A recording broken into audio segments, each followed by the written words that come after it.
What's good, y'all? Here with the album review. Now, I've been waiting so long for this album, to come out. Yeah, I cheated. I fucking listened to the album stream, but it was a fucking incredible album, and I am gonna purchase it. I'm trying to find out if it's gonna be in stores or it's gonna be online. I may not get it the first day it dropped, but I'm definitely gonna get it. So y'all already know that. Just clearing that up for the new people. Like, oh, you listen to the album stream? Who the fuck didn't listen to the album stream? Anyway, Lupe Fiasco Tetsuo and Youth. Now this was the original album I was supposed to come back and review. I wasn't supposed to do any videos, but other than that, fuck it, I'm here.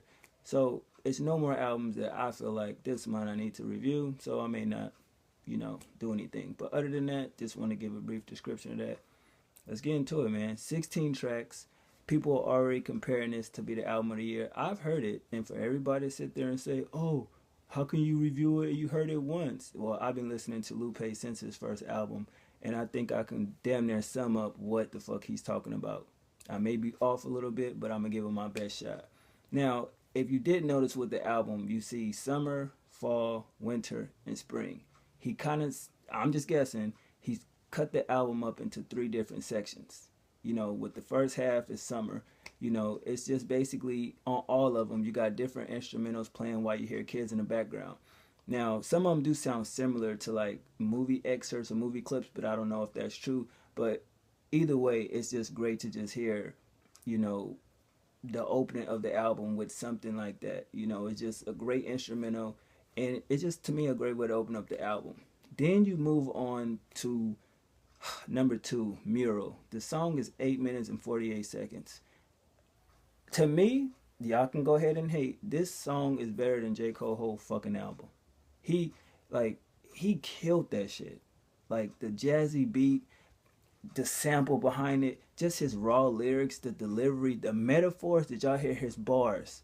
And I didn't know it was that long. Pause. And I'm listening to this shit like, this nigga is killing it. Like towards the end as well, he murdered that. The bars was crazy. His flow was on point. No hook. He went straight in and murdered that. So I'm like, well, he set the bar high as shit for this album. That song get 3 checks automatically. I was thoroughly impressed with that song. Moving on to Blur My Hands featuring Guy Sebastian. I love the sample, that was in that song. Now, I don't know, but it kind of seemed like he's talking about his fans. I could be wrong, but, first listen, first reaction, this the review you get. But I love the jazzy beat. I think Guy Sebastian did a great job, with the soulfulness of the hook, and I think Lupe's delivery, the way he put the bars and his metaphors with his punchlines and his lyrics, he still give you that deepness and still can be witty as well. I think definitely he delivered on his song, and I thought that was a dope song as well. Moving on to number 4, Dots and Lines, which is a song that's 6 minutes, 32 seconds. I'm just guessing, but I'm thinking this song is about a record deal. I could be wrong. Don't quote me on that. But it got a country vibe, and I love the banjo sample at the end. I thought his flow was nice. It was cool. Like, not cool where it was all right. Cool and, smooth or whatever. His lyrics was deep. You really got to listen to what the fuck he's saying. Love the great instruments in that record and the melodic hook. I just took it as, a snub towards Atlantic. That's just what I took it for. But, dots and lines, cross the T's, dot the I's. That's just me. I could be wrong, but I felt it was about a record deal. Moving on to number 5, where you get Fall, where it's another smooth instrumental with kids playing in the water. It sounds like, a fire hydrant or something like that. I could be wrong. And that transition to number 6, which is Prisoner 1 and 2 featuring Aisha J. Cole. And that song is 8 minutes and 36 seconds. Do y'all see the theme? The second song after the Summer was 8 something and Prisoner is 8:30. So it's kind of a theme here. I hope he do an interview and break that down. But what I got from the song, Prisoner 1 is he broke down prison life from the aspect of a prisoner, and Prisoner 2 is the aspect of a CO in a prison. I could be wrong. Either way, both parts was dope as hell. And Aisha did her thing on it. She has a very beautiful voice. Number 7, Body of Work featuring Troy and Terrace Martin. Off bat, Terrace Martin did a great job. I love the spaciness of that beat. And the solo at the end as far as the instruments. Now, I could be wrong, but to me it's talking about a woman. Because I keep hearing the word anatomy in there. But I could be wrong. It is what it is. But I love the realness of his lyrics, the way he break down certain things. that he's talking about in that song. You know, I'm not trying to say I know everything about Lupe Fiasco, but I mean, he does give you that some shit go over your head, but if you really think about what he's saying, it's very simplistic in a way. But the melodic hook was awesome. I just think it's just talking about a female. You could hear the female in the background, like she'll say a word and then Lupe would play off that. So I could be right or I could be wrong, but I think it's, you know, body of work, you know, female. Number 8, Little Death featuring Nicki Jean. That song get 3 checks. Now he did, if I'm correct, he worked with her on the Cool album, and they did a song called, is it Little Weapon or Secret Weapon? So I thought that was a nice play off that song. I could be wrong, but it get 3 checks automatically. The beat was just phenomenal. I like his flow. I love her on the hook. Very introspective lyrics. I love his bars. I thought that was ill as hell. His flow was so damn smooth on this record. He just floating, you know, the way he's spitting and rapping on the beat. And I was like very impressed with that, you know. So at the end of the day, that's one of the songs that get 3 checks, and you still kind of like, okay, what angle is he talking about? Like, what is he saying? So I love that record for that, the mysteriousness of it. Moving on to number 9, No Scratches, featuring Nicki Jean again. To me, this song is about a relationship.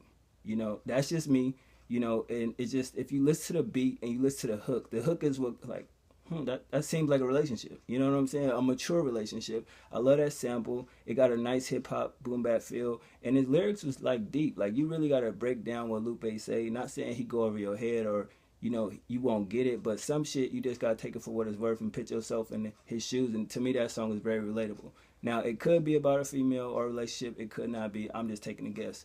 Moving on to number 10 with Winter. It's amazing because you can hear the wind. It reminded me of the Wizard of Oz. I don't know if y'all got that same vibe, but it definitely reminded me of the Wizard of Oz with the dramatic noises and the wind blowing in the back. You know, definitely that shit made me chuckle a little bit. It was pretty dope. And here's where we get to the, it's not a problem. It was the question mark, like, huh? Whereas Chopper, a song that's 9 minutes and 32 seconds, featuring Billy Blue, Buck, Trouble, Trader Truth, Family, which, damn, where the fuck he been at? You know, if y'all don't know who Family is, go Google that nigga. And Glasses Malone. And basically, it's playing off the word chopper. If you listen to the hook and listen to the lyrics and everything like that, I definitely felt like, you know, this song goes with it, the album, but not really. Let's keep it real. Really, if you listen to the whole sequence of the album, it really don't go there. It, you know, but it fits. So it's like, I had to literally listen to that shit 5 times. I listen to everybody's verse, and it's just basically a hood record. That's how I'm gonna put it, as a hood record, straight up. Moving on to number 12, Deliver. And this song is kind of, it breaks down the whole part of the hood. Yet again, if you really listen to it, you know, don't think that it's just about a pizza delivery man. It's not about that shit. But when you listen to it, I identified it with that because it was a time when I was, 14, 15 years old, when we was into robbing a pizza man. We'll call him at a house that was rented, but then they didn't live there, basically abandoned house. They'd come to the door, knock on the door. I'd be like, you know, I wouldn't do it, but somebody be like, yo, hold on, I'm gonna go get the money. We take the pizza, pass it off. We run to the back of the crib and dip, and police chases and shit like that. We got away. Oh, shit. I always remember one time a motherfucker fell in the creek, and that shit was funny, but that ain't what the song is about. It's just saying, like, the reason why certain people don't come to where the projects is because all these things that's going around in the area to where they don't feel safe. So I definitely thought that was a good record right there and broke down a lot of great things. Very relatable. You know, if you live in those type of areas, he was deep with his lyrics. And at the end of the day, it was a dope song. Now we get to 13, Madonna, in quotations, and Mothers in the Hood, and Other Mothers in the Hood, featuring Nicki Jean. Simply deep. Great storytelling. Don't need to say nothing about that. The production was on point. His flow, lyrics, amazing. 14, Adoration of Maji, featuring Crystal Torres. Production was A1 and his bars was A1. You know, I had no problem with that. I love the background sounds though. Like, that shit was just having me sitting here like, damn, that shit is dope. Like, how he got the noises with, you know, with the beat, and it's jazzy as hell. You know, the hook was even deep, you know, and I was just like, You know, it's another one of them records where you get what he's saying, what he's talking about, but then you like, where's he going with this? Maybe it's just me, but that shit was just dope. Moving on to 15, this shit was amazing though. Like, featuring Absol and Troy, it's called They Resurrect Over New, but it spells out Tron. You know, Tron, the Disney movie and everything like that. I like how they flip that. The video game noises, the aspect of everything that they're talking about, the melodicness of it, you know, and Absol definitely had a great verse. I definitely feel like y'all have to listen to his verse at least twice to, you know, hear what they playing off of, and Lupe definitely did his thing. But that was a dope ass song, you know. I was like, wow, I'm definitely impressed with this. It's like, it's just amazing because it's like you hear the hook and then you hear the lyrics and it breaks down, you know, the whole they resurrect over new, and you know you go to the next level. Tron, like, you know, in a movie, the only way to get to the next level you have to basically knock your opponent off, basically off their ass, and it was just dope. I was like amazed at that. And then the last track, Spring, it ends with another instrumental with children playing in the background as well, and simply amazing. You know, it's like it's a journey that he took you on, and at the same time, you get the youth, you get that part of the album, but the whole Tetsuo, I can't remember what he said in the interview, but it's definitely, you know, something to where you have to really go look up that word and break it down, and then you get that aspect of the album. But I definitely feel like even the title, Lupe said that, you know, he was looking for a title, and it is what it is, but it's definitely a good album. You know, to put it up there with the Cool and Food and Liquor One, yeah. Once you listen to it more and break down everything, you know, you sit with this album by the week, definitely. But album of the year, hands down. Like, that's not being a dick rider or nothing, because he could have, the songs he was releasing, like Pussy and that one Drake song or whatever it was called, all that shit, like if that was on here, nah, it'd have been over. You know what I'm saying? That was like some laser sounding type shit, and I enjoyed that a little bit. But at the end of the day, 10 out of 10. I liked all the songs.